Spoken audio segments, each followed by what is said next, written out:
Parts, ठीक है। अगर तुम साइंस बैकग्राउंड से हो, कॉमर्स बैकग्राउंड से हो, तो तुम्हें ऑब्वियसली जीएटी लगेगा। तुम्हारे डोमेन्स मैच करनी चाहिए उन सब्जेक्ट से जो तुम्हारे पास 12th में थे। इतनी कोई हाई फाई ग्रामर नहीं आती, but Hello beautiful people and welcome to our channel. सो ये वीडियो होने वाली उन लोगों के लिए जो अभी सीयूईटी की प्रिपरेशन कर रहे हैं, हाँ, या 12th में या फिर स्टार्ट करने वाले हैं, ड्रॉपर्स हैं, वो उनके लिए भी ऑल ऑफ देम। सो एक वो रहता है ना कि कैसे स्टार्ट करें, क्या चीज़ें करें, फर्स्ट स्टेप क्या होना चाहिए, हम कहाँ से स्टार्ट करें क्या और books कौन से लें, रिसोर्स courses फॉलो लें। करें, कौन से चैनल्स, सारी चीज़ें हम इस वीडियो में कवर करने वाले हैं आज। सो क्योंकि हम आज स्टूडेंट थे तो हम स्पेसिफिक उसी पे फोकस करेंगे, बट अगर तुम एक साइंस के स्टूडेंट भी हो तब भी ये वीडियो तुम ऑब्वियसली देख सकती हो, क्योंकि अब तुम्हारा डोमेन चेंज हो जाएगा, लेकिन जो जीएटी है, मैं जीई बोल रही थी, जीएटी है एंड लैंग्वेज है, वो तो सेम ही रहने वाला है और वो कंपलसरी भी है इंग्लिश। तो पहले सबसे पहले हम इंग्लिश की बात करेंगे, उसके बाद अपन जीएटी की बात करेंगे, उसके बाद में जो डोमेन्स हैं उनके बारे में बात करेंगे। हम डिफ़िकल्टी की बात करें कि कितना डिफ़िकल्ट होता है पेपर और कैसे कैसे क्वेश्चंस आते हैं, तो ये तुम दो सेक्शंस में डिवाइड कर दो कि एक तो ऐसे मतलब ऐसी वोकैब देखने को मिलेगी जो तुमने कभी सुनी ही नहीं होगी, और दूसरी ऐसी कि जो तुमने बार बार सुनी होगी, तुम उसके साथ बहुत फैमिलियर हो गए और तुम्हें लगेगा ये कैसे आ गया, ये पेपर सीयूईटी का तो हो ही नहीं सकता। सी इंग्लिश इतना ज़्यादा डिफिकल्ट नहीं है, अगर स्पेशली अगर तुम अब ये वीडियो देख रहे हो तो मतलब अगस्त वगैरह का टाइम पे, तो you have enough time, almost an year you have. तो the most important thing is vocabulary English is in parts, ठीक है। ग्रामर इतनी ज़्यादा वो नहीं है। The most important part of rearrangement, हाँ, rearrangement syllabus is basically vocabulary. सबसे ज़्यादा ग्रामर के भी कुछ कुछ पार्ट्स हैं जो बहुत ज़्यादा रिपीट में आते हैं, बट द थिंग इज़ कि उनमें थोड़ा तुम्हें ना तुक्का भी लगा सकते हो एक बार के लिए, लेकिन वोकैबलरी में तुक्का नहीं लगता। तुम्हें लगेगा कि भाई ये चीज़ इससे मैच हो रही है, बट होगी नहीं। मैं बताती हूँ, देखो जो मैंने पेपर दिया था ना उसमें रीअरेंजमेंट्स ज़्यादा थे, वो कैब भी थी, लेकिन रीअरेंजमेंट का जो रेशियो था ना वो ज़्यादा था, और पैसेज इजी थे, तुम कर सकते हो। अब मतलब हमें लगता है कि पैसेज डिफ़िकल्ट होंगे, हमसे नहीं होंगे, तो फिर पहले ही हम होपलेस हो जाते हैं, तो ऐसा नहीं करना है।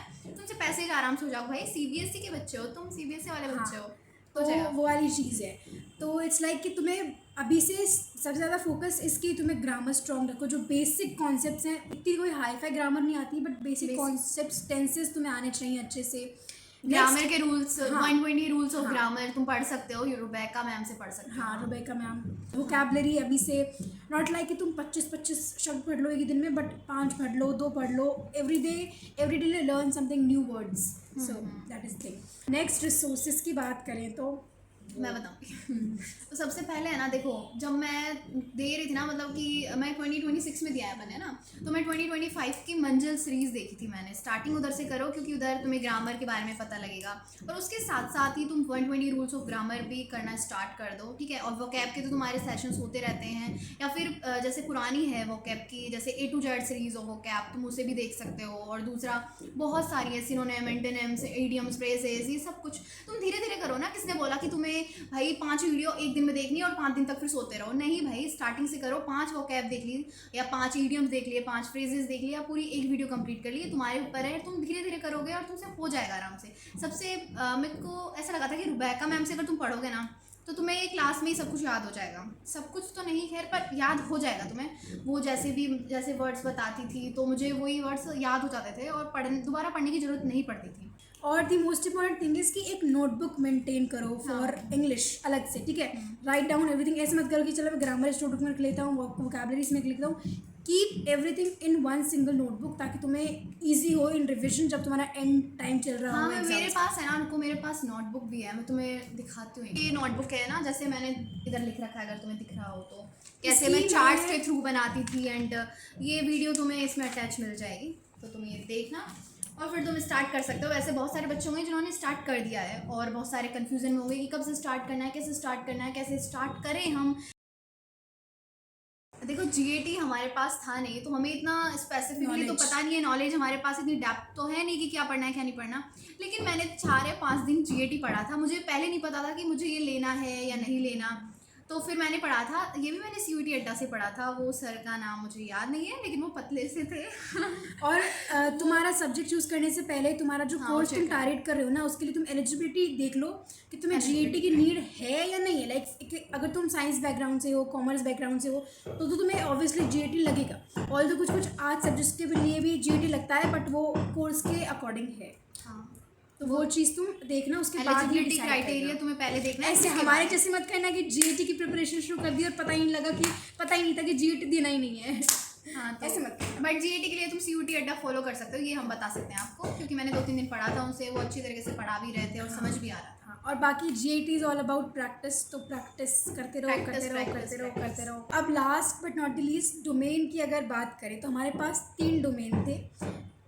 Although psychology, political and history. सबसे इम्पोर्टेंट चीज़ है कि तुम्हारे डोमेन्स मैच करनी चाहिए उन सब्जेक्ट से जो तुम्हारे पास 12th में थे, क्योंकि ये बहुत ज़्यादा इंपॉर्टेंट है। तुम्हारा एप्लीकेशन फॉर्म, इवन तुम्हारे चाहे 100 नंबर 1000 नंबर भी आ रहे हो ना, मैटर नहीं करते। अगर तुम्हारे सब्जेक्ट मैच नहीं कर रहे हैं तो तुम्हें एडमिशन DU में नहीं मिल सकती। तो तुम्हारे सब्जेक्ट्स मैच करने ही चाहिए विद योर 12th सब्जेक्ट्स। तो फिर अब ये क्वेश्चन आता है कि हम डोमेन्स के लिए कहाँ से पढ़ें। तो तुम्हें पढ़ना है तो सिर्फ NCERT मोस्ट इम्पॉर्टेंट, क्योंकि है ना NCERT तुम पढ़ लो। मैंने है ना PYQs भी नहीं देखे थे, मुझे नहीं लगता कि PYQs भी देखने की जरूरत है। अगर तुम्हारी NCERT हो रही है तुम सिर्फ NCERT पढ़ लो, लास्ट टाइम तक भी तुम NCERT की ही रीडिंग करो। तुम्हें जरूरत नहीं है कि भाई तुम मॉक दे रहे हो कि मॉक देने पड़ेंगे। हाँ, 1-2 बार दे सकते हो कि तुम्हारी स्पीड चेक कर ली तुमने कि भाई मेरा नहीं हो पा रहा है इतने टाइम पे, तो वो चेक करने के लिए। लेकिन ये नहीं कि भाई इधर से क्वेश्चंस आ जाएंगे, क्वेश्चंस नहीं आएंगे। हाँ, तुम्हें NCERT ही पढ़नी पड़ेगी। हमारे उधर से मैंने आएंगे। तो जितने मैंने प्रीवियस ईयर देखे हैं, मेरा तो कोई क्वेश्चन नहीं आया था। इंग्लिश में आ जाएंगे, इंग्लिश GAT हाँ, में आ words जाएंगे, वगैरह भी आप लेकिन ले लो। डोमेन्स में तो मुझे Domain नहीं लगता वगैरह कि में नहीं ऐसे आएगा। रिपीट होते हैं। क्योंकि इतना वास्ट सिलेबस है तो क्वेश्चंस फॉर्म करना इतना डिफिकल्ट है नहीं, ठीक है। तो वो क्वेश्चन तुमसे कैसे पूछ सकते हैं।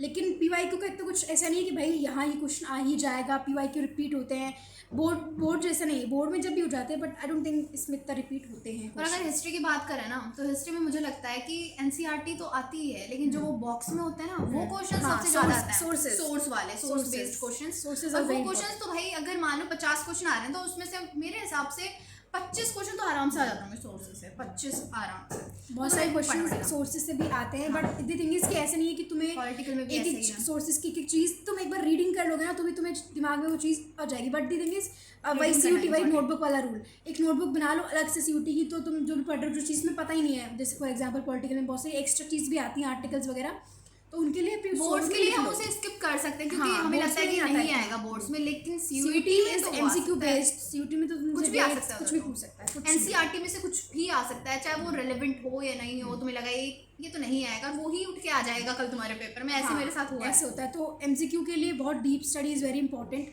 तुम्हारे पास। तो ऐसे नहीं तुम्हें अलग से पढ़ने की नीड। अभी तुम्हारा 12th चल रहा है, 12th के साथ में तुम अभी ही डीप बोर्ड में भी रीडिंग काम आ करने लग जाएगा, जाओ। आंसर्स फ्रेमिंग में। अब अगर तुमसे फॉर एग्जांपल तुम्हारे बोर्ड के एग्जाम में 2004 के इलेक्शंस के बारे में पूछ रहे हैं, तो अगर तुम्हें कोई चीज़ स्पेसिफिक चीज़ नहीं आती, तुम उसके आजू बाजू चीज़ें लिख देते हो।